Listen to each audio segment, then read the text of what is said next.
Hello friends, my name is Abhijeet Bhardwaj. I am 2017 batch civil servant. आज हम लोग ऐसे जो 2022 के सिविल सेवा परीक्षा में आए थे उन पर डिस्कशन करेंगे. सबसे पहले पहले पार्ट में हम लोग दो ऐसे को डिस्कस करेंगे. पहला फॉरेस्ट से रिलेटेड और दूसरा पोएट वाला. फिर अगले पार्ट्स में सब्सिक्वेंटली हम बाकी एसेस को भी एक एक करके डिस्कस करेंगे. So let's start with the first essay.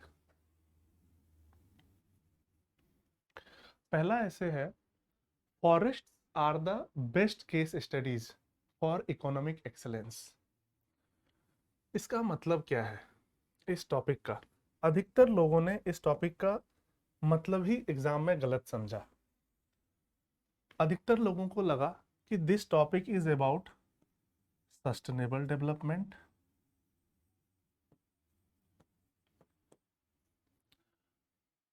Role of ecology to be included in economic system. Ecology पे हमें फोकस करना चाहिए अपने इकोनॉमिक सिस्टम में. सस्टेनेबल डेवलपमेंट पर ध्यान देना चाहिए. इस तरह की बात अधिकतर लोग लिख करके आए. In fact this was the topic which was one of the most attempted topic. क्यों? क्योंकि लोगों को ये टॉपिक आसान लगा, क्योंकि इसमें जो शब्द थे फॉरेस्ट्स, इकोनॉमिक, ये सब उनके जाने पहचाने थे. But they ended up writing irrelevant stuff. उन्होंने जो बातें जरूरत नहीं थी उस पे अपना ज्यादा से ज्यादा समय खपा दिया. जो क्रक्स है टॉपिक का, जो एसेंस है टॉपिक का, उसको हिट नहीं कर पाए. So let's try to understand कि इस टॉपिक का क्या क्रक्स है, क्या एसेंस है. ये टॉपिक कहता है कि forests are the best case studies. So पहला शब्द है फॉरेस्ट, दूसरा शब्द है बेस्ट केस स्टडीज, और तीसरा शब्द है इकोनॉमिक एक्सेलेंस. ये टॉपिक इन तीन चीजों के आसपास घूमता है. अगर हिंदी में देखें तो वन, आर्थिक उत्कृष्टता के लिए सर्वोत्तम केस स्टडी है. आर्थिक उत्कृष्टता यानी इकोनॉमिक एक्सीलेंस के लिए जो वन है यानी फॉरेस्ट है, वो सर्वोत्तम केस स्टडी है. तो मतलब यूपीएससी के हिसाब से बहुत क्लियर था, पर हमने उसका गलत अर्थ निकाला और ऐसे लिख दिया. इसका सही अर्थ समझते हैं कि ये क्या कहना चाह रहा है. ये कहना ये चाह रहा है कि फॉरेस्ट को हम एक केस स्टडी लेकर उसके बेस्ट प्रैक्टिसेस का इस्तेमाल कर, उसके पूरे सिस्टम को समझकर, उसके जो चैलेंजेस हैं, जो बनावट है, उनको समझकर कैसे इकोनॉमिक एक्सेलेंस में यूज कर सकते हैं.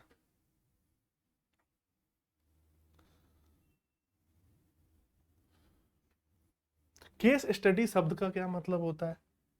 केस स्टडी जो है हमेशा प्रैक्टिकल चीज होती है, अप्लाइड चीज होती है. ये कभी भी थ्योरेटिकल चीज नहीं होती. जैसे अगर मैं कहूं Amul is the best case study for dairy sector, इसका बहुत स्पष्ट मतलब है कि अमूल जो है वो, अगर किसी को डेयरी उद्योग खोलना है, अगर डेयरी सेक्टर में जाना है, तो अमूल से वो सीख सकता है, अमूल की चीजें वो अपना सकता है. जो उसने सप्लाई चेन में काम किया, जो उसने कोऑपरेटिव्स बनाए, डिस्ट्रिक्ट से लेके विलेज से लेके आगे तक, उसकी पूरी चीजों को समझ के हम डेयरी सेक्टर में काम कर सकते हैं. अगर हम ऐसे कहें कि Mahatma Gandhi is the best case study for simplicity, यानी गांधी जी के जीवन को हम देख के अपने जीवन में सिंप्लिसिटी ला सकते हैं. तो आपको एक बात तो अब समझ में आ गई होगी कि this topic is not about sustainable development. इसमें सस्टेनेबल डेवलपमेंट और फॉरेस्ट का रोल इकोलॉजी में, इस तरह की चीजें नहीं है. ये बहुत स्पष्ट टॉपिक है. फॉरेस्ट क्या है? बेस केस स्टडी है इकोनॉमिक एक्सेलेंस के लिए. यानी कि अगर हमें इकोनॉमिक एक्सेलेंस प्राप्त करना है तो फॉरेस्ट से सीखना पड़ेगा. फॉरेस्ट की जो चीजें हैं इनसे हमें लर्न करना पड़ेगा. टॉपिक का एसेंस ये है। आगे देखते हैं एक एक करके टॉपिक और क्या क्या कहता है।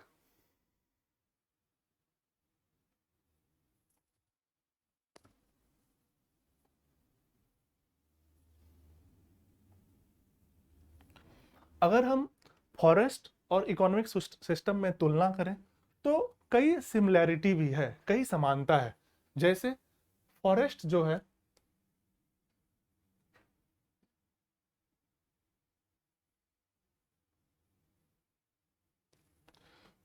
फॉरेस्ट जो है उसमें एनर्जी का फ्लो होता है, उसमें फूड चेन्स होते हैं, बहुत सारे फूड चेन्स मिलके फूड वेब्स बनाते हैं। उसी तरह इकोनॉमी में भी मनी, लेबर, गुड्स, सर्विसेज, इन सब का फ्लो होता है। और जब इन सब के जो सप्लाई चेन्स हैं ये सब मिलके पूरा इकोनॉमिक सिस्टम बनाते हैं। जिस तरह फॉरेस्ट में फूड चेन से मिलके फूड वेब बनाते हैं और पूरा फॉरेस्ट का इकोसिस्टम उस पर डिपेंड करता है, उसी तरह इकोनॉमी में भी पूरा इकोनॉमिक सिस्टम जो है सप्लाई चेन पे डिपेंड करता है, जो कि काफी कॉम्प्लेक्स होता है। लेकिन अभी बहुत सारे ऐसे इश्यूज हैं जिनकी वजह से हमारा इकोनॉमिक सिस्टम जो है अपने इकोनॉमिक एक्सलेंस पे नहीं पहुंच पा रहा है। ऐसे का डिमांड बहुत क्लियर है कि इकोनॉमिक एक्सलेंस पे हमें पहुंचना है। फॉरेस्ट को केस स्टडी के रूप में देखते हुए, उनसे सीखते हुए अपने इकोनॉमिक सिस्टम को इंप्रूव करना है और इकोनॉमिक एक्सेलेंस तक ले जाना है। जब हम इकोनॉमिक एक्सेलेंस की बात करते हैं, it is not just about economic growth, it is not just about economic development, it is talking about economic excellence. यानी कि जो आर्थिक उन्नति है उसकी पराकाष्ठा की बात की जा रही है, उसके हाईएस्ट लेवल तक पहुंचने की बात की जा रही है। तो हम किसी भी चीज के हाईएस्ट लेवल पर तभी पहुंच पाएंगे जब उसमें हम उसकी कमियों को देखेंगे, उसकी कमियों को उजागर करेंगे और उनको डील करेंगे। फिर हम फॉरेस्ट से सीख के उन कमियों को हटाने का प्रयास करेंगे। जैसे अगर हम अभी इकोनॉमिक सिस्टम की बात करें तो व्हाट आर द हिंड्रेंसेस, अभी हमारे इकोनॉमिक सिस्टम में क्या हिंड्रेंस है जो इकोनॉमिक एक्सेलेंस तक पहुंचने से रोक रहा है। अगर हम अपने इकोनॉमिक सिस्टम में देखें तो प्रीडेटरी ग्रोथ चल रहा है। कुछ एमएनसीज जो हैं, बड़ी बड़ी कंपनियां जो हैं, उन्होंने पूरे पूरे सेक्टर को कब्जा कर रखा है। जैसे अगर हम टेलीकॉम में देखें, टेलीकॉम सेक्टर इंडिया का देखें, आज के डेट पे सिर्फ दो ही कंपनी हैं जो मेन है, एक एयरटेल और दूसरा रिलायंस। बाकी एक समय था जब कई कंपनियां इस सेक्टर में काम कर रही थी, but now they have been reduced to duopoly.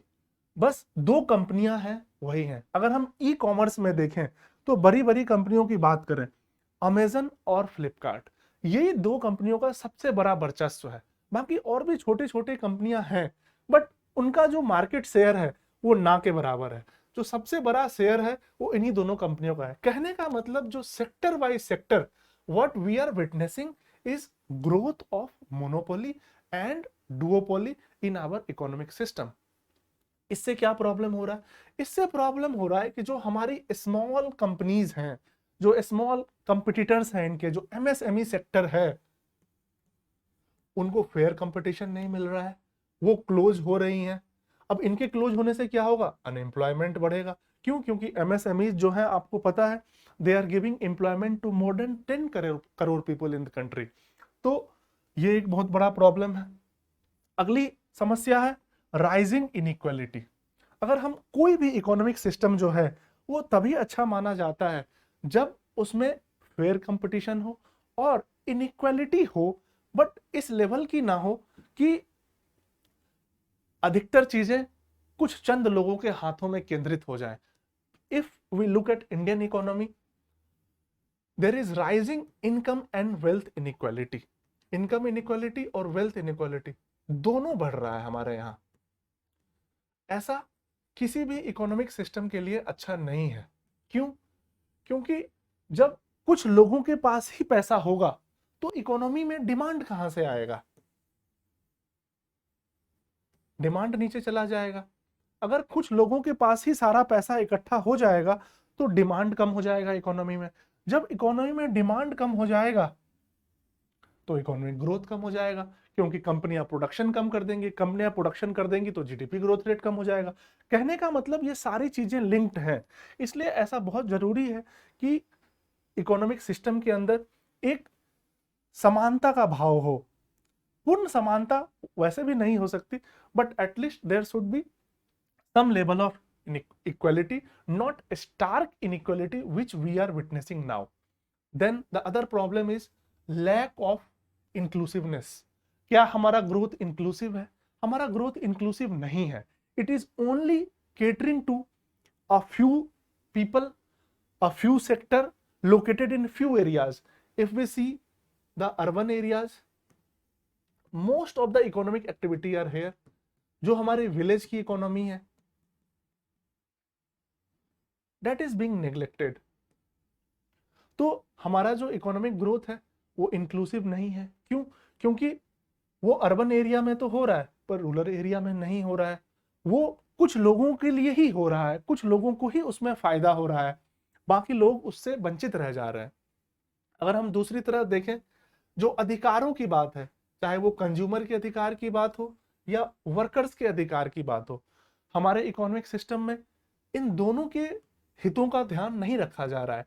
The rights of consumers, workers are being violated, like workers are not being paid the wages they deserve, consumers are not getting the quality product they need. I mean to say, just for profit making, the rights of various stakeholders, they are being sacrificed. Coming to the next problem, unregulated, uncontrolled growth. Everyone wants very fast growth, very uncontrolled, unregulated growth. Because of this, from time to time, we hear about Competition Commission of India fining, imposing penalty on companies because they are not following the norms. They want to grow big in no time. So they are not ready to grow organically. They want to grow suddenly. Third is profit as the only driving force. One thing we must understand, हमें ये समझना बहुत जरूरी है कि ये जितनी भी चीजें इंसान ने बनाई हैं, चाहे वो इकोनॉमिक सिस्टम हो, पॉलिटिकल सिस्टम हो, सोशल सिस्टम हो, कल्चरल सिस्टम हो, इन सबके जो केंद्र में है वो ह्यूमन है। इनको केंद्र में रखते ही हमने बनाई है ये सारी चीजें। बट अगर हम अपना इकोनॉमिक सिस्टम अभी देखें, उसके केंद्र में ह्यूमन नहीं है, उसके केंद्र में है प्रॉफिट, मनी मेकिंग। हम वैल्यूज को भूलते जा रहे हैं, अपनी चीजों में वैल्यूज को भूलते जा रहे हैं, इंसान को भूलते जा रहे हैं। We try to earn at any cost. तो ये भी हमारे इकोनॉमी के लिए लॉन्ग टर्म में सही नहीं है। ऐसा करके we will never be able to attain economic excellence. What is the next problem? Waste. Problem of waste, problem of pollution. जो हमारे इंडस्ट्रीज हैं, जो हमारे इकोनॉमिक सिस्टम है, उनमें बहुत सारा पॉल्यूशन जनरेट होता है, बहुत सारा वेस्ट जनरेट होता है। जैसे अब हम आईटी सेक्टर की बात करें तो ई वेस्ट का बहुत बड़ा नया प्रॉब्लम खड़ा हो गया है। How to process, how to manage e waste. कहने का मतलब है कि अगर हम इतना सारा वेस्ट जनरेट करते रहेंगे तो कैसे एनवायरनमेंट को बचाएंगे? और क्या ऐसा मॉडल, ऐसा इकोनॉमिक सिस्टम जिसमें इतना सारा वेस्ट जनरेट होता है, एक इकोनॉमिक एक्सेलेंस का मॉडल हो सकता है? कभी भी नहीं हो सकता। उसी तरह जो बीच बीच में हम सुनते रहते हैं कि चाइना जो है अपने गुड्स हमारे यहाँ डंप कर रहा है, यानी कि जो चीप इंपोर्ट्स का प्रॉब्लम है, उसकी वजह से जो हमारे यहाँ के इंडस्ट्री हैं उनको नुकसान होता है। हमारे यहाँ के जो small and medium size industries हैं उनको दिक्कत होती है। तो ये सब चैलेंजेस जो है आज के डेट में हमारा इकोनॉमिक सिस्टम फेस कर रहा है, जिसको हम कह सकते हैं कि हमारे इकोनॉमिक एक्सेलेंस के लिए ये सारी चीजें, these are the obstacles to our economic system. But challenge is how to get rid of them, how to remove all these things. So the essay says, forests are the best case studies for economic excellence. That is,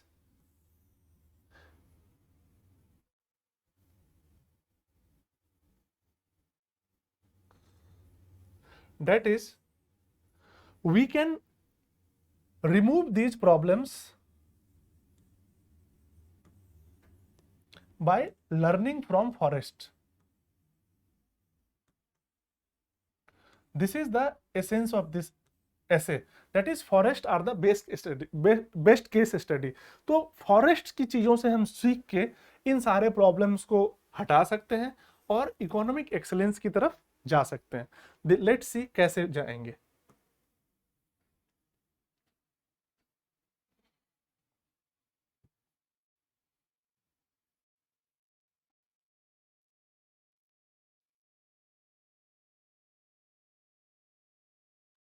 अब हम forest को देखते हैं. Forest से हम क्या क्या सीख सकते हैं जो हमारे सिस्टम को, इकोनॉमिक सिस्टम को एक्सेलेंस की तरफ ले जाएगा. वो नेचुरल है. फॉरेस्ट नेचुरल है, ऑर्गेनिक है, इवोल्यूशनरी प्रोसेस के तहत उनका ग्रोथ होता है. धीरे धीरे उनका ग्रोथ होता है. ऐसा नहीं है कि रातों रात फॉरेस्ट ग्रो हो जाता है. It takes time, it takes efforts, और वो धीरे धीरे अपने आप ग्रोथ होता है. फॉरेस्ट में फ्लो ऑफ एनर्जी होती है. बहुत सारे फूड चेन्स होते हैं जो कि फूड वेव बनाते हैं. अब जब फूड चेन होगा, फूड वेव होगा, तो आपस में क्या होगी? इंटर रिलेशनशिप होगी. कैसे होगी? अगर हम किसी भी, जैसे ग्रास इकोसिस्टम की बात करते हैं, ग्रासलैंड की बात करते हैं, तो ग्रासलैंड में ग्रास है. ग्रास कौन खा रहा है? हर्बीवोर्स खा रहा है. हर्बीवोर्स को कौन खा रहा है? कार्निवोर्स खा रहा है. अब ऐसे ही बहुत सारे फूड चेन जो है, जब आपस में मिल जाते हैं तो क्या बनता है? Food web. फूड वेव का क्या फायदा है? आपस में इंटर रिलेशनशिप तो है वेरियस स्टेक होल्डर्स का. साथ ही साथ अगर उसमें से कोई एक स्टेक होल्डर चला भी जाता है तो दूसरा चेन उसको मेकअप कर देता है. कहने का मतलब यह है कि आपस में इंटर रिलेशनशिप है, एक सिम्बायोटिक रिलेशनशिप है अलग अलग स्टेक होल्डर्स के अंदर. हमें इकोनॉमी में भी इस चीज को लाने की जरूरत है. अगर हम फॉरेस्ट की बात करें, they work on the principle of letting go of, like shedding leaves. अब जो लीव्स पुराने हो गए हैं उनको गिरा देने में ही फायदा है.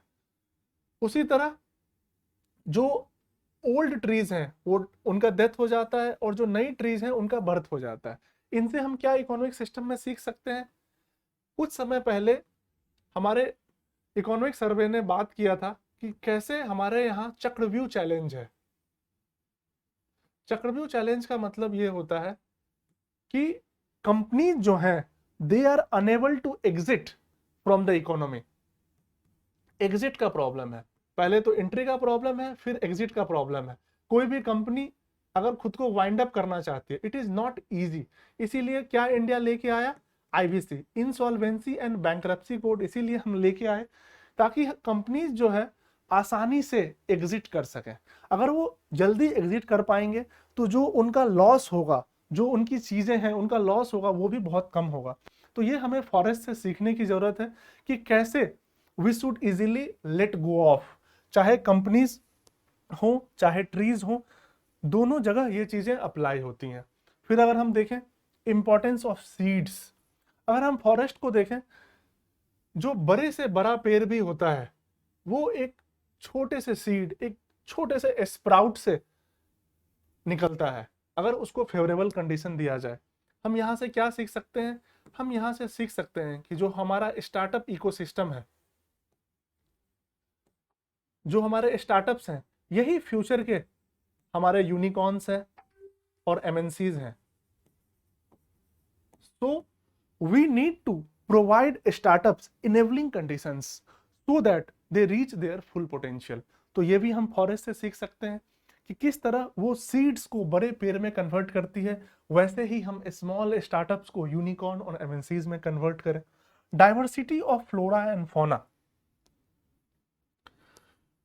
जिस तरह फॉरेस्ट के अंदर डाइवर्सिटी होता है, बहुत सारे तरह के प्लांट्स और एनिमल स्पीसीज होते हैं, उसी तरह कोई भी इकोनॉमी बहुत सारे सेक्टर्स से मिलके चलता है। अगर कोई इकोनॉमी एक दो सेक्टर पे ज्यादा डिपेंडेंट हो जाए तो प्रॉब्लम आ सकती है। जैसे हमने कोविड में देखा, जो श्रीलंका की इकोनॉमी थी, it was dependent on tourism. जब कोविड आया, टूरिज्म सेक्टर खत्म हो गया। आज की डेट में हम देख रहे हैं Sri Lanka is facing BOP crisis, IMF से लोन लेना पड़ रहा है श्रीलंका को। कहने का मतलब यह है कि जिस तरह फॉरेस्ट में डाइवर्सिटी होती है, वेरियस प्लांट्स एंड स्पीसीज होते हैं, उसी तरह हमारे इकोनॉमी में भी डाइवर्सिटी होनी चाहिए।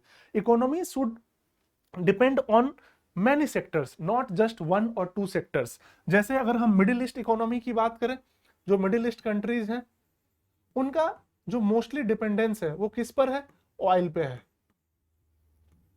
अब जैसे जैसे ऑयल की जगह पर हम रिन्यूएबल एनर्जी की तरफ जा रहे हैं, सोलर विंड पे जा रहे हैं, इनका इंपॉर्टेंस कम होता जाएगा।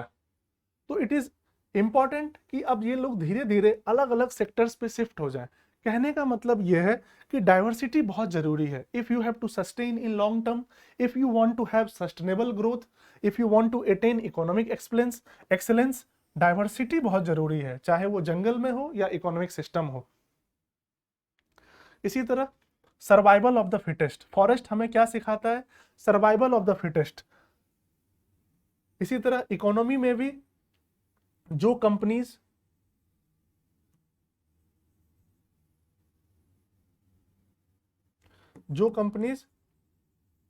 सबसे अच्छी होगी, जिनकी प्लानिंग अच्छी होगी, जिनका मैनेजमेंट अच्छा होगा, जिनकी मार्केटिंग अच्छी होगी, जिनके प्रोडक्ट्स अच्छे होंगे, यही लोग लंबे समय में सरवाइव करेंगे।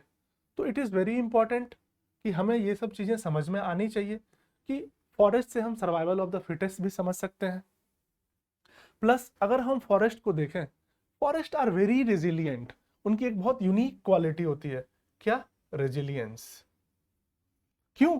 क्योंकि ऑटम और स्प्रिंग तो आना ही आना है, पतझड़ और बसंत तो संसार का नियम है, प्रकृति का नियम है। तो इन दोनों ही स्थिति में ये समभाव से खड़े रहते हैं, दे शो रेजिलियंस। इसी तरह इकोनॉमी में भी, चाहे वो बूम हो या बस्ट हो, रिसेशन हो या फिर ओवर हीटिंग हो, हर स्थिति में हमारी economy should be resilient enough to fight back. जैसे अगर हम कोविड को ही देखें, तो कोविड के सेटबैक के बाद Indian economy has again started to come on its own feet. पहले हमने बहुत निगेटिव ग्रोथ किया, but again we are recovering, we are fighting back, which shows the resilience of the Indian economy. So this also we can learn from forests. Like in previous slide I talked about waste. So in forest nothing goes waste. कुछ भी बर्बाद नहीं होता, चाहे उनकी leaves हो, चाहे dead would हो, हर चीज किसी न किसी काम आती है। वो फिर से जमीन में मिल जाती है, फिर से वो न्यूट्रिएंट साइकिल का हिस्सा बन जाती है। Nothing goes waste. सो अगर हम उस तरह से देखें तो फॉरेस्ट जो है हमारा क्या है? सर्कुलर इकोनॉमी है। जिस सर्कुलर इकोनॉमी की हम बात कर रहे हैं, we are talking about making our economy circular. World over this is being discussed, but forests are already circular economy. क्यों? क्योंकि nothing goes waste in forests, everything is being recycled. They entirely embrace the principle of circular economy. If we see, forests are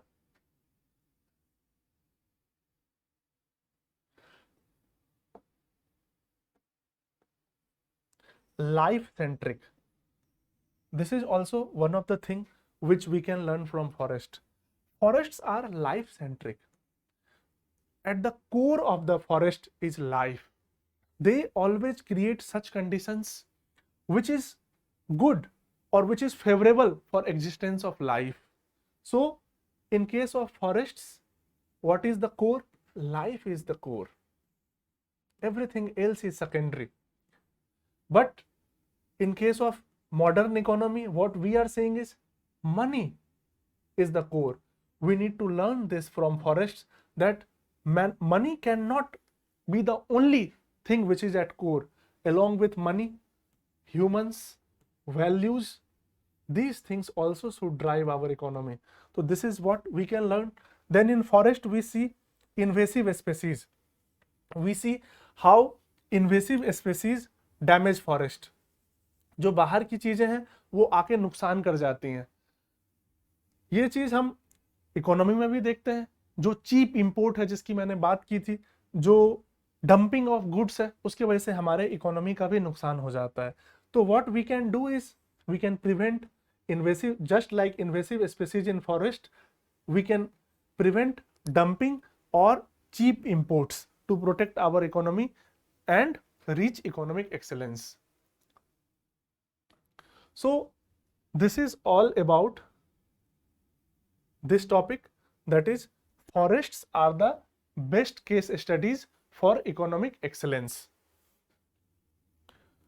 Coming to the next topic,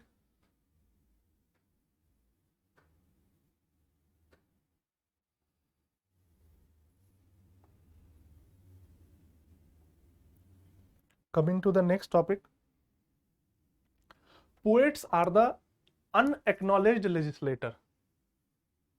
What are the keywords? Keywords are poets, unacknowledged, legislatures. So there are three keywords. तीन इसमें महत्वपूर्ण शब्द हैं. पहला है कवि, दूसरा है अनजाने, और तीसरे हैं विधायक. तो जो पोएट है वो अनएक्नॉलेज्ड लेजिस्लेटर हैं. किसके? वर्ल्ड के. ऐसा ये ऐसे कहता है. बेसिकली ये जो स्टेटमेंट है ये पर्सी शेली ने लिखा था, उन्हीं का स्टेटमेंट है. काफी पहले उन्होंने 19th सेंचुरी में ये लिखा था, पर यूपीएससी ने अब ये पूछा है. इसका क्या मतलब है? पोएट्स क्यों अनएक्नॉलेज्ड लेजिस्लेटर है? इस टॉपिक को समझने के लिए हमें इसके हर डायमेंशन को कवर करना पड़ेगा. एक डायमेंशन जो जनरली हम मिस कर सकते हैं वो है अनएक्नॉलेज्ड. तो हमें इस पर भी ध्यान देना होगा कि क्यों यूपीएससी कह रहा है कि पोएट जो है वो अनएक्नॉलेज्ड लेजिस्लेचर है. आखिर ऐसी क्या बात है, देखते हैं.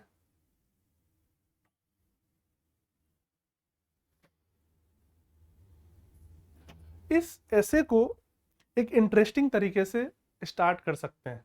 We can start this in an interesting way with an anecdote. Anecdote is, एक बार लाल किले पर कवि सम्मेलन चल रहा था. उस कवि सम्मेलन में नेहरू जी मुख्य अतिथि थे, और जो हमारे राष्ट्र कवि थे रामधारी सिंह दिनकर, वो भी आए हुए थे. उनको कविता पाठ करना था. लाल किले के इस कवि सम्मेलन में जब नेहरू सीढ़ी चढ़ रहे थे तो उनका पैर लड़खड़ा गया, और जब पैर उनका लड़खड़ा गया, पैर उनका डगमगा गया, तो दिनकर जी ने उनका हाथ पकड़ लिया. इस पर नेहरू जी ने दिनकर जी को मन से धन्यवाद किया कि आपने मुझे संभाला. इसके बाद जो दिनकर जी ने बात कही वो इतिहास बन गई. दिनकर जी ने क्या कहा? दिनकर जी ने कहा कि इसमें धन्यवाद की कोई बात नहीं है प्रधानमंत्री महोदय. राजनीति जब जब लड़खड़ाती है, साहित्य हमेशा उसे ताकत देती है. कहने का मतलब यह है कि जो पोएट हैं उन्होंने, जो साहित्य है, उन्होंने हमेशा जो राजनीति है, जो देश है, जो समाज है, उसको दिशा दी है. जब भी वो डगमगाया है, जब भी वो लड़खड़ाया है, उसको दिशा दी है. तो इस ऐसे के लिए, फॉर दिस ऐसे, this unique anecdote can be a good beginning. This can get you good start.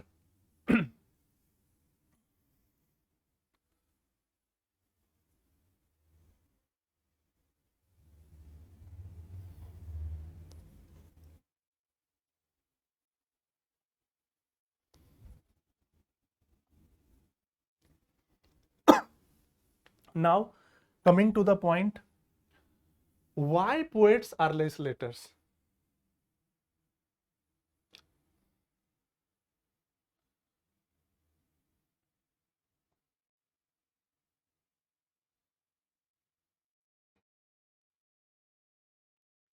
हाँ, कमिंग टू द पॉइंट कि जो पोएट हैं, पोएट लेजिस्लेटर क्यों है? कैसे हम कह सकते हैं कि पोएट आर द लेजिस्लेटर? अनएक्नॉलेज्ड वाला पार्ट बाद में देखेंगे, पहले इसको समझते हैं कि हम पोएट्स को लेजिस्लेटर क्यों बोल सकते हैं। ऐसी उनमें क्या बातें हैं जो हम उनको लेजिस्लेटर से तुलना कर सकते हैं? अगर हम पोएट्स को देखें, वो विजनरी होते हैं, उनके पास बहुत विजन होता है, वो बहुत दूर का सोचते हैं, बहुत लंबा सोचते हैं, बहुत कीन ऑब्जर्वर होते हैं। समाज की जो चीजें हैं, समाज में जो बातें चल रही हैं, जो कुरीतियां हैं, जो अत्याचार है, जो अन्याय है, उनके वो बहुत कीन ऑब्जर्वर होते हैं। पोएट्स निर्भीक होते हैं, निर्भय होते हैं, they are fearless, they are keen observers, they are visionary and they are very sensitive. They are very emotional people, they are very sensitive people. These are the qualities poets have. They shake and shape the conscience of the people. लोगों के conscience को वो हिला सकते हैं, conscience को वो shape दे सकते हैं, इसलिए उनको हम समाज का conscience कीपर भी कह सकते हैं। जो समाज है उसके वो conscience कीपर होते हैं। अगर हम पोएट के काम को देखें, बहुत सारे freedom struggle, revolution, movements for change को उन्होंने इंस्पायर किया है। उनकी राइटिंग्स में पावरफुल मैसेजेस होते हैं, वो इस तरह से व्यक्त किए जाते हैं कि it strikes a chord with the readers. Readers के साथ वो बिल्कुल ऐसा कॉर्ड स्थापित करते हैं, so that readers remember their lines, their poems for years and years. Their writings ignite minds, and जैसा कि बोला जाता है, revolution first starts in the mind. तो that's why poets are also responsible for many revolutions which have taken place in the world. उनकी जो philosophy है, उनकी जो writings है, वो दुनिया को एक just place बनाना चाहती है, एक न्याय संगत जगह बनाना चाहती है। इसी तरह अगर हम legislator की बात करें, तो जो लेजिस्लेटर्स हैं उनका क्या काम होता है? जिस तरह ये पोएट्स हैं उनमें ये क्वालिटीज होती है, ये जो है आइडियल्स और एस्पिरेशंस जो समाज का है, they express them, they give expression to ideals and expression of the ideals and aspirations of the society. उसी तरह से जो लॉज है, they also try to fulfil the ideals and aspiration of the society. उसी तरह से law का क्या काम है? लॉ का भी यही काम है। लॉ भी इसलिए बनाए जाते हैं, जो कानून है, ताकि जो आम मानवी है उसकी आशाएं, आकांक्षाएं जो हैं उनको पूरी की जा सके। इसीलिए जो लेजिस्लेटर्स हैं, लेजिस्लेटर्स को भी विजनरी होना जरूरी है। उनको इम्यूनिटी दी गई है ताकि वो अपनी बातें संसद के अंदर, विधानसभा के अंदर फियरलेसली रख सकें। तो हम देख सकते हैं पोएट्स भी फियरलेस होते हैं। लॉ मेकर्स जो हैं, they are also suppose to be fearless, they are also suppose to be visionary. उनको भी विजनरी होना पड़ेगा अगर उनको ऐसा कानून बनाना है जो लंबे समय तक सही रहे, लंबे समय तक जिसमें अमेंडमेंट की जरूरत ना हो, लंबे समय तक रेलिवेंट रहे। तो they have to be visionary, they have to be fearless, they need to express themselves. और उनको एक्सप्रेस करने के लिए ही इम्यूनिटी दी गई है, ताकि वो सदन में, संसद के अंदर या विधानसभा के अंदर अपनी बातें खुल के रख सके। इसका एग्जाम्पल है, चाहे नेहरू हो, अंबेडकर हो, सरदार पटेल हो, इन सब लोगों में ये क्वालिटी थी।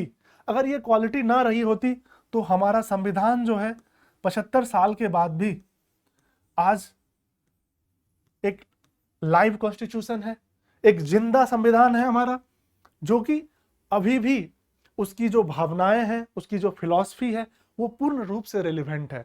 तो हम आसानी से कह सकते हैं कि लेजिस्लेटर्स और पोएट्स में क्या है, काफी समानता है। Both need to be visionary, both need to be fearless, both need to be sensitive towards the concerns of the society. That's why UPSC has asked, इसीलिए यूपीएससी ने ये टॉपिक पूछा कि पोएट्स को अनएक्नॉलेज्ड लेजिस्लेटर्स भी कहा जाता है या कहा जा सकता है।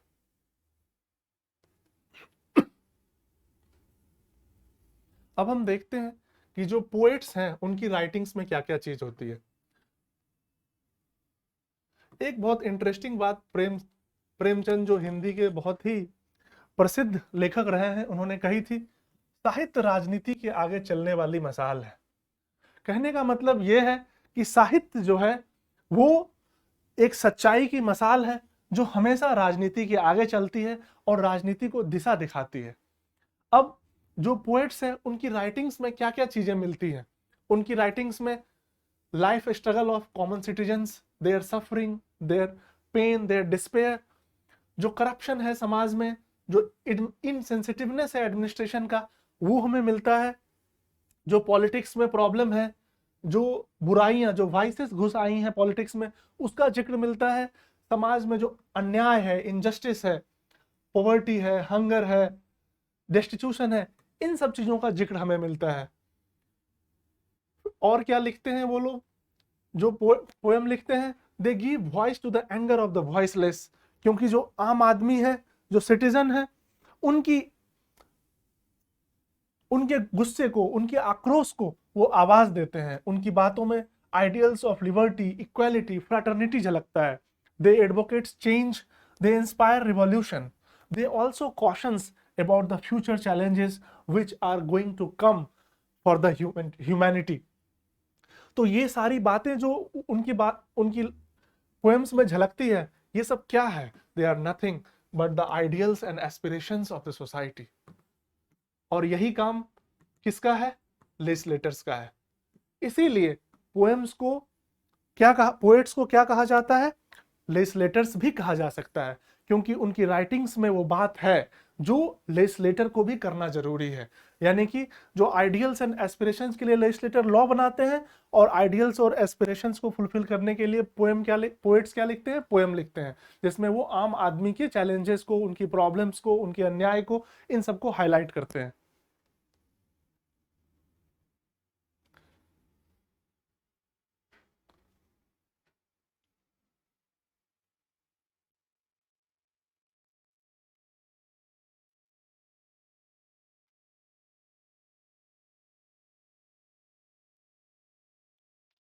बट इसमें एक अगला डायमेंशन है इस ऐसे में, वो है एक्नॉलेज्ड, अनएक्नॉलेज्ड।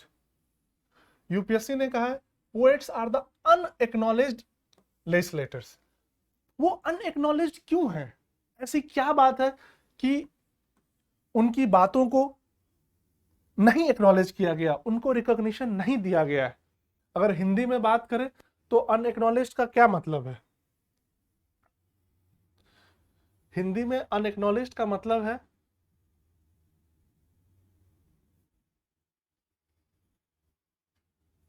अनजाने। वो अनजाने विधायक हैं, यानी कि उन्होंने बात तो कही है लेकिन उसको माना नहीं गया, उसको जाना नहीं गया, उनको वो ड्यू नहीं दिया गया जिसे वो हकदार थे। पर ऐसा क्यों होता है? Why it happens? वो अनएक्नॉलेज्ड लेजिस्लेटर्स क्यों हैं? वो इसलिए है क्योंकि कई बार उनकी जो बातें हैं जनता तक उसको पहुंचने में डिकेड्स लग जाते हैं, सालों साल लग जाते हैं, कई सौ वर्ष भी कई बार लग जाते हैं। Many times it takes decades or generation to understand the importance of their writings and contributions। क्योंकि वो विजनरी होते हैं, वो आगे की सोचते हैं, आगे की लिखते हैं। कई बार उनकी बातें धीरे धीरे जनमानस तक पहुंचती है। इसका सबसे बड़ा उदाहरण है, ऐसे में आप जब भी लिखें आप उदाहरण जरूर दें, क्योंकि बिना उदाहरण के आपकी बातें अधूरी रह जाती हैं। You must in fact substantiate your एसे। कोई भी बात आप लिख रहे हैं आप जरूर उसमें उदाहरण दें। जैसे गांधी जी, नरसिंह मेहता ने वैष्णव जन तो भजन जो है वो 15th सेंचुरी में लिखा था, लेकिन ये प्रसिद्ध कब हुआ, इसको कब लोगों ने जाना? 20वीं शताब्दी में, जब गांधी जी ने उसको गाया, गांधी जी ने सार्वजनिक जगहों पर इसके बारे में बताया, उसके बाद लोगों ने जाके इसको जाना। तो इसीलिए वो अनएक्नॉलेज्ड रह जाते हैं, क्योंकि उनकी बातें जो हैं काफी समय लग जाती है लोगों को समझने में। दूसरा, जो पोएट्स होते हैं वो इंटेलेक्चुअल इम्पेटस देते हैं किसी भी मूवमेंट में, किसी भी रिवॉल्यूशन में, किसी भी चेंज में। फिजिकल पार्टिसिपेशन उनका बहुत मुश्किल है, बहुत रेयर है। वो फिजिकली नहीं पार्टिसिपेट करते, पर वो इंटेलेक्चुअली किसी भी चेंज को, किसी भी मूवमेंट को, किसी भी रिवॉल्यूशन को बढ़ावा देते हैं। तो अधिकतर बार ऐसा देखा गया है कि जो क्रेडिट है उस रिवॉल्यूशन का, उस चेंज का, जो मेन इन एक्शन है, जो मेन ऑन ग्राउंड है, उनको चला जाता है। इसका सबसे बड़ा उदाहरण है राम प्रसाद बिस्मिल और बिस्मिल अजीमाबादी। आप सबको पता होगा, सरफरोशी की तमन्ना अब हमारे दिल में है, किसने लिखा था? सरफरोशी की तमन्ना अब हमारे दिल में है, राम प्रसाद बिस्मिल ने नहीं लिखा था, बिस्मिल अजीमाबादी ने लिखा था। लेकिन हुआ क्या कि एक कोर्ट हियरिंग के दौरान राम प्रसाद बिस्मिल ने अपने साथियों के साथ कोर्ट रूम में इस गजल को, इस गाने को, इस राष्ट्रभक्ति गीत को बहुत तेज तेज गाया। उसके बाद से ये प्रसिद्ध हो गया और लोगों को ऐसा लगने लगा कि राम प्रसाद बिस्मिल ने ही इसको लिखा है, जबकि ऐसा नहीं है। उर्दू के पोएट हैं बिस्मिल अजीमाबादी, इन्होंने 1921 में इसको लिखा था। तो अक्सर ऐसा हो जाता है कि जो मेन इन एक्शन होते हैं, जो मेन ऑन ग्राउंड होते हैं, उनको क्रेडिट चला जाता है और पोएट्स उससे दूर हो जाते हैं। और क्या कारण है कि उनको अनएक्नॉलेज्ड रह जाते हैं वो? अगला कारण यह है कि कई बार हम उनके पोएम्स को गुनगुनाते तो हैं, लेकिन हमें पता नहीं होता कि उसके क्रिएटर कौन है, हमें पता नहीं होता कि इसको किसने लिखा है, किसने गाया है। जैसे आप सबने ये लाइन तो सुनी ही होगी, कैसे आकाश में सुराख हो नहीं सकता, एक पत्थर तो तबीयत से उछालो यारो। एक बहुत प्रसिद्ध लाइन है, लेकिन बहुत कम लोगों को यह पता होगा कि जो हिंदी के कवि हैं दुष्यंत कुमार, इन्होंने ये लाइन लिखी थी। तो बहुत बार हम कवि की रचनाओं को गाते हैं, गुनगुनाते हैं, आम जीवन में इस्तेमाल करते हैं, बिना ये जाने हुए कि इसके रचयिता कौन है, इसके क्रिएटर कौन है। इसलिए भी उनको इस बात का रिकॉग्निशन नहीं मिल पाता है। कई बार जो पोएट्स हैं, since they are fearless, they write inconvenient truth to those in power. तो जब आप सत्य लिखेंगे, वो भी इनकन्वीनियंट जो सत्ता में है उनके लिए, तो उनको बैन कर दिया जाता है, बॉयकॉट कर दिया जाता है, उनको जेल में डाल दिया जाता है। तो इसकी वजह से भी कई बार वो गुमनामी की जिंदगी जीने के लिए मजबूर कर दिए जाते हैं। जैसे इसका अगर हम उदाहरण लें तो सादत हसन मंटो जो हैं, आजादी के बाद पाकिस्तान चले गए थे, पर इनकी राइटिंग्स पाकिस्तान के हुक्मरानों को इतनी नागवार गुजरी कि उन्होंने उसको बैन कर दिया और कई बार उनके ऊपर केस चलाए गए, उनको प्रताड़ित किया गया। तो कहने का मतलब यह है कि चूंकि जो उनकी बातें हैं, they are inconvenient to those in power, because of which they often face ban, boycott and social outcasting। इस वजह से भी कई बार वो अनएक्नॉलेज्ड रह जाते हैं।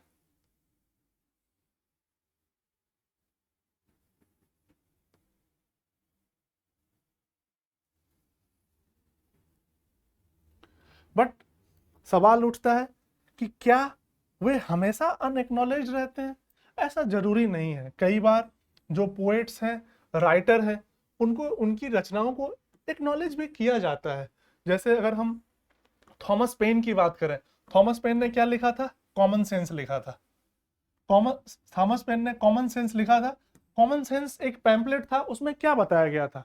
कॉमन सेंस में यह बताया गया था कि अमेरिका इतना बड़ा मुल्क है और ब्रिटेन इतना छोटा मुल्क है, कैसे एक इतना छोटा आइलैंड इतने बड़े मुल्क पे राज कर सकता है? थॉमस पेन ने इस कॉमन सेंस को लोगों के बीच बताया कि it is very common sense, how can such a big country being ruled by such a small island. और इस कॉमन सेंस का बहुत बड़ा योगदान था अमेरिकन रिवॉल्यूशन में। लेकिन इस बात को माना जाता है, अमेरिकी इतिहास में, वर्ल्ड इतिहास में इस बात को माना गया है कि थॉमस पेन का कंट्रीब्यूशन रहा है अमेरिकन रिवॉल्यूशन में। इसी तरह अगर हम वोल्टेयर की बात करें, वोल्टेयर ने चर्च की प्रॉब्लम पे, जो मोनार्की की प्रॉब्लम है, उन पे अटैक किया फ्रांस में, और उनका कंट्रीब्यूशन फ्रेंच रिवॉल्यूशन में रिकॉग्नाइज्ड है हिस्टोरियंस के द्वारा। तो इसीलिए हम ऐसा नहीं कह सकते कि हमेशा पोएट्स अनएक्नॉलेज्ड हैं। कई बार उनको ड्यू एक्नॉलेजमेंट मिलता है, उनकी बातों को लोग जानते हैं, समझते हैं और उनको उसका क्रेडिट देते हैं। जैसे अगर हम सेंट पोएट्स की बात करें, कौन हम में से कबीरदास, नरसिंह मेहता, मीरा को नहीं जानता है? हम सब लोग जानते हैं, क्योंकि इनका इंपॉर्टेंट कंट्रीब्यूशन था जो मिडिएवल भक्ति मूवमेंट हुआ था उसमें। तो ये कहना भी जाती होगी कि हमेशा पोएट्स जो हैं उनको एक्नॉलेजमेंट नहीं मिलता है। Many times they get it, many times they don't get, most of the time they don't get it, that is true, but in general we can not say this. Now coming to the next dimension, अगला हम इस ऐसे में क्या लिख सकते हैं? हम अब पोएट्स के एग्जाम्पल्स दे सकते हैं अलग अलग क्षेत्र के। इसमें आप डाइवर्सिटी जरूर रखें, you must keep diversity while giving examples, like Bengali poets, Hindi, English, if you can remember some Kannada, Tamil, Malayali। कहने का मतलब यह है कि you give example from different languages, poets of different languages and different Ira's. जैसे हम संगम poets की बात कर सकते हैं, थिरुवल्लुवर जो है और उनकी रचना है थिरुकुराल। इन्होंने मोरालिटी और इथिक्स के बारे में संगम एज में लिखा था। उस समय इन्होंने वहां के समाज को इंस्पायर किया था, उसको शेप किया था। तो we can give example of Sangam poets. इसी तरह मेडिएवल में हम कबीरदास की बात कर सकते हैं, क्यों? वो रिलीजियस कस्टम्स और डॉगमास को हटाने की बात करते थे। कबीरदास की फेमस पंक्ति है, हम सब ने बचपन में पढ़ी है, मुंह को कहाँ ढूंढे बंदे, मैं तो तेरे पास में, ना मैं मंदिर ना मैं मस्जिद, न कावे कैलाश में। कहने का मतलब है कि ईश्वर को तुम कहाँ ढूंढ रहे हो? मैं कहीं मंदिर मस्जिद इन चीजों में नहीं हूं, मैं तो तुम्हारे अंदर हूं। अगर तुम मुझे सही अच्छे से ढूंढोगे, सही से ढूंढोगे, सही तरीके से ढूंढोगे तो मैं तुरंत मिल जाऊंगा। ढूंढी होई तो तुरते मिले पल भर की तलाश में। तो कहने का मतलब यह है कि कबीरदास जो है हमेशा जो धर्म के अंदर बुराइयां हैं, जो कुरीति हैं, उसको हटाने की बात करते थे। इसी तरह अगर हम इंडियन रेनेसां की बात करें तो उसमें भी बहुत सारे राइटर्स हैं, पोएट्स हैं। डेरोजियो हैं, राजा राम मोहन राय हैं, ईश्वरचंद्र विद्यासागर हैं, रविन्द्रनाथ टैगोर हैं, बंकिम चंद्र चटर्जी हैं। इन सब का बहुत बड़ा योगदान रहा है। इन सब ने हमारे फ्रीडम स्ट्रगल को शेप किया, नेशन मेकिंग में शेप किया, समाज की बुराइयों को हटाने में शेप किया। राजा राम मोहन राय के बारे में कौन नहीं जानता है कि उनकी जो राइटिंग्स थी उसकी वजह से सती एबॉलिशन हुआ था। ईश्वर चंद्र विद्यासागर की राइटिंग की वजह से विडो रिमैरेज एक्ट आया था। कहीं ना कहीं डायरेक्टली इन लोगों ने लेजिस्लेशन को इन्फ्लुएंस किया है। अगर हम रविन्द्रनाथ टैगोर की बात करें, 3 देश का इन्होंने नेशनल एंथम लिखा है। इंडिया, बांग्लादेश और श्रीलंका का भी नेशनल एंथम इनकी रचनाओं से इन्फ्लुएंस्ड है। अगर हम बंकिम चंद्र चटर्जी की बात करें, इनका वंदे मातरम हमारे स्वतंत्रता संग्राम का वॉर क्राई बन गया था। उसने बहुत बड़ा कंट्रीब्यूशन दिया अंग्रेजों को भगाने में। तो इस तरह से हम different poets from different times and different languages का यूज करके हम अपने बात को सब्सटेंशिएट कर सकते हैं कि कैसे जो पोएट्स हैं वो क्या हैं, अनएक्नॉलेज्ड लेजिस्लेटर्स हैं।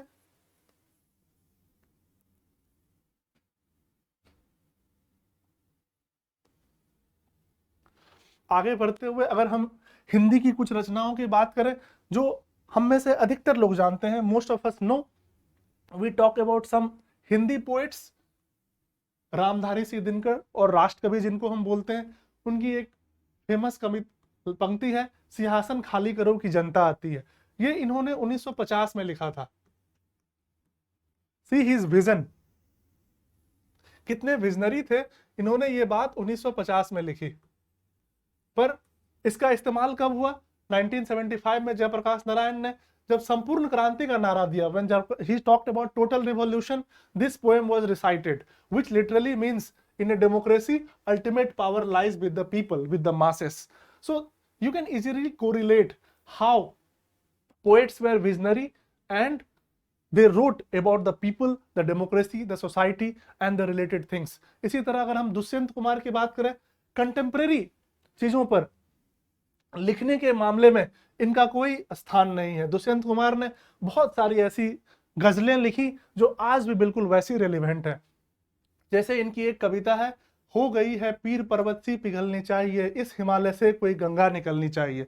आप लोगों को ये लाइन ना भी पता हो, इसलिए एक बहुत इंटरेस्टिंग लाइन है इसी कविता के अंदर, हो सीने में आग कहीं भी पर आग जलनी चाहिए। कहने का मतलब यह है कि ये पोएम कब यूज किया गया, इंडिया अगेंस्ट करप्शन मूवमेंट जब 2011-12 में शुरू हुआ था, अन्ना हजारे इस मूवमेंट को लीड कर रहे थे, उस समय इस कविता को हर मंच से दोहराया गया। इस कविता का क्या मतलब है, कब का मतलब है, हो गई है पीर पर्वत सी, यानी कि जो पीड़ा है, जो सफरिंग है, जो डिस्पेयर है, जो पेन है, वो पर्वत जैसा हो गया है। इट मस्ट मेल्ट नाउ, हो गई है पीर पर्वत सी पिघलनी चाहिए, इस हिमालय से कोई गंगा निकलनी चाहिए। Some solution must be found from this problem. अब हमने एक पूरा पहाड़ बना लिया है समस्या का, अब it must melt and give some solution in the form of Ganga. कहने का मतलब यह है कि ये जो रचनाएं हैं, दीज आर कालजयी रचनाएं। कालजयी का मतलब है classic, they remain relevant for ages and ages, कभी ये एक्सपायर नहीं होती। इसी तरह से इन्होंने एक बहुत अच्छी कविता लिखी थी जो भूखमरी है, जो गरीबी है, उसके बारे में। इन्होंने एक बार तंज कसा था, भूख है तो सब्र कर, रोटी नहीं तो क्या हुआ, आजकल दिल्ली में है जेरे बहस ये मुद्दा। कहने का मतलब यह है कि अगर भूख है तो आप इंतजार कीजिए। क्यों? क्योंकि दिल्ली में आजकल संसद में ये डिबेट चल रहा है। एक तंग है, एक जो हमारी व्यवस्था है, जो हमारा पॉलिटिकल सिस्टम है, उसके ऊपर इन्होंने एक प्रहार किया है कि भूख है तो सब्र कर, रोटी नहीं तो क्या हुआ। इसी तरह अदम गोंडवी की रचना है, इन्होंने जो विलेज लाइफ है उसके बारे में लिखा है कि तुम्हारी फाइलों में गांव का मौसम गुलाबी है, मगर ये आंकड़े झूठे हैं, ये दावा किताबी है। कहने का मतलब यह है कि इन्होंने बोला कि तुम जो लिख रहे हो कि गांव में ये विकास हुआ, वो विकास हुआ, ये बनाया, वो बनाया, ये सब सच नहीं है, क्योंकि ये सब फाइलों की बातें हैं और फाइलों में गांव का मौसम गुलाबी है, मगर ये आंकड़े झूठे हैं, ये दावा किताबी है। कहने का मतलब इन लोगों ने लोगों की बात की, जन की बात की, इसलिए ये लोग जन कवि बने।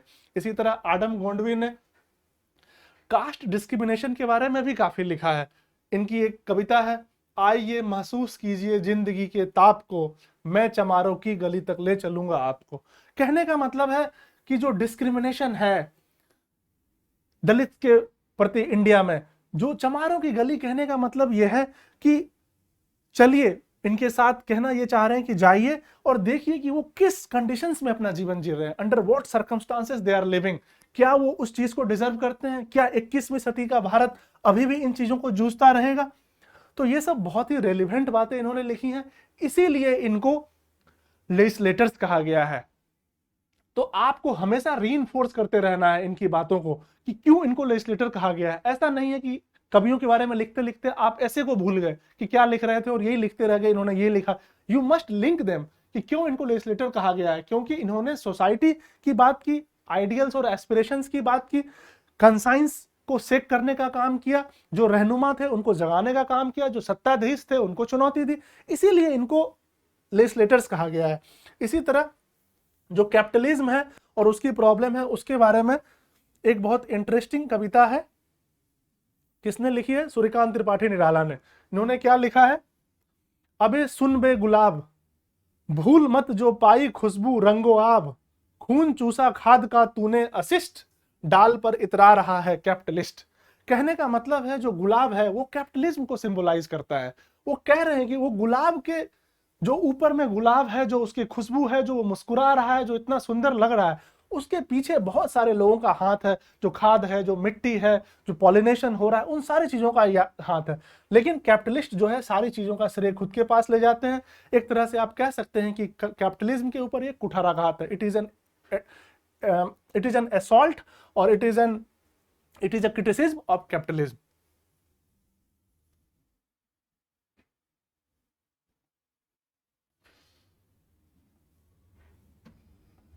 That's all for today. In next part, we'll be discussing the other two essays.